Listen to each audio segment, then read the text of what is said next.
ବଲାଙ୍ଗୀର ଜିଲ୍ଲା ଟିଟିଲାଗଡ଼ ମାଟିର ପୁଅ ତଥା ଓଡ଼ିଆ ସଙ୍ଗୀତ ଜଗତର ବେତାଜ ବାଦଶାହ ଥିଲେ ହ୍ୟୁମାନ ସାଗର। ତେବେ ହ୍ୟୁମାନଙ୍କ ନିଧନ ପରେ ବି କମିନି ତାଙ୍କ କ୍ରେଜ୍। ସ୍ୱର୍ଗତ ହ୍ୟୁମାନ ସାଗରଙ୍କୁ ଶ୍ରଦ୍ଧାଞ୍ଜଳି ଅର୍ପଣ କରିବାକୁ ସୁଦୂର ଅନୁଗୁଳ ଜିଲ୍ଲାର ପାରଳାଖମ୍ବ ଅଞ୍ଚଳରୁ ଚାଲି ଚାଲି ଆସିଛନ୍ତି ସିପୁନ। ସିପୁନ ଦୀର୍ଘ 300 କିଲୋମିଟର ପଥ ଚାଲି ଚାଲି ଆସି ଟିଟିଲାଗଡ଼ରେ ପହଞ୍ଚିଥିଲେ।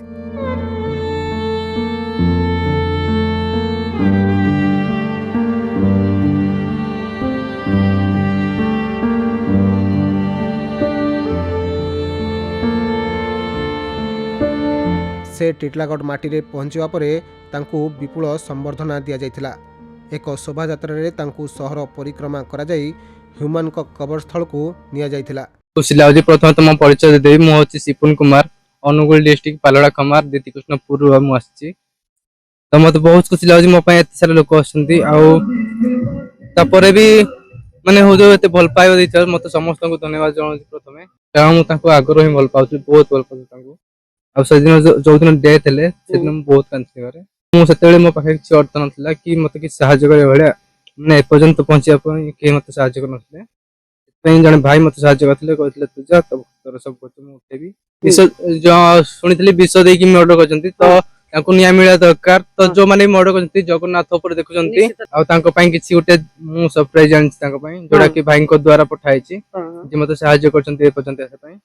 ତ ସେଟା ମୁଁ ଆପଣଙ୍କୁ ଦେଖେଇବି। ସେଠି ନଥିଲା, ତାପରେ ବି ଯୋଉ ସାହସ କହନ୍ତି ହୃଦୟରେ, ସେ ସାହସ ମୋ ଭିତରେ ନଥିଲା। ଲୋକମାନେ ହସନ୍ତି, କହନ୍ତି ତୁ କଣ ଯିବୁ ତାଙ୍କ ପାଖକୁ, ତୁ ତ ଘରୁ ବାହାରି ପାରୁନୁ, ଏମିତି କରିପାରୁନୁ, ସେମିତି କରିପାରୁନୁ।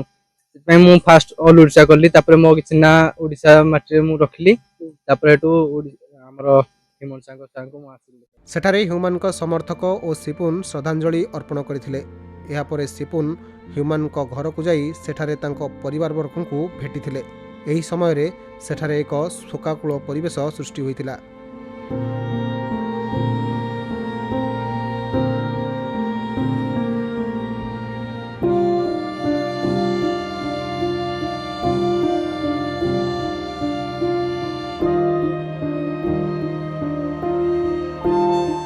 ବଲାଙ୍ଗୀରରୁ ଗୁପ୍ତେଶ୍ୱର ପୃଷ୍ଟିଙ୍କ ରିପୋର୍ଟ, ଖବର ଓଡ଼ିଶା।